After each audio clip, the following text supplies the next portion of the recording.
will make things easier for our commuters and for all the people who use all of these highways.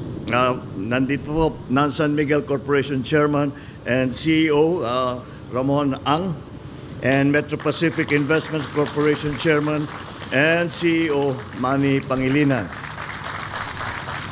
Two of our stellar partners in the private sector.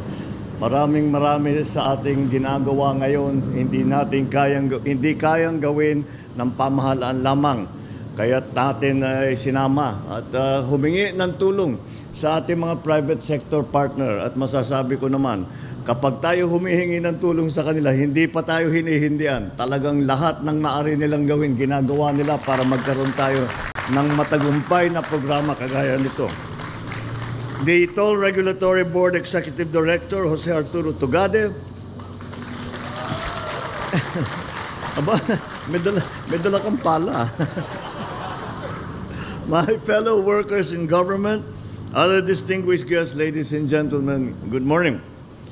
Sa mga nakaraang taon, naging bahagi na ng karaniwang biyahe nito sa Kalakang, Maynila, at mga karatig probinsya ang paggamit ng yung RFID.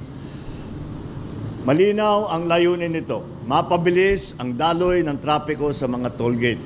At totoo naman, malaki ang tulong nito. Ngunit hindi natin maikaila ang nagdudulot din ng dalawang RFID systems na kalituhan. Kapag dumaan ka ng Skyway o T-Plex, AutoSweep ang gagamitin mo. Kapag naman NLEX o EasyTex, EasyTrip naman. Ibig sabihin, dalawang card, dalawang account, dalawang load sa bawat biyahe.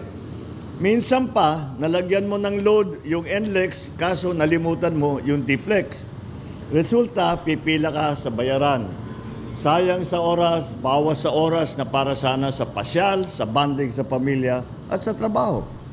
Makikinig tayo sa hinain ng ating mga kababayan. Kaya naman, pinag-aralan natin ang problema at nakahanap tayo ng magandang solusyon. Simula ngayon, iisang RFID sticker na lang ang kailangan para sa mga toll expressway natin sa buong Luzon.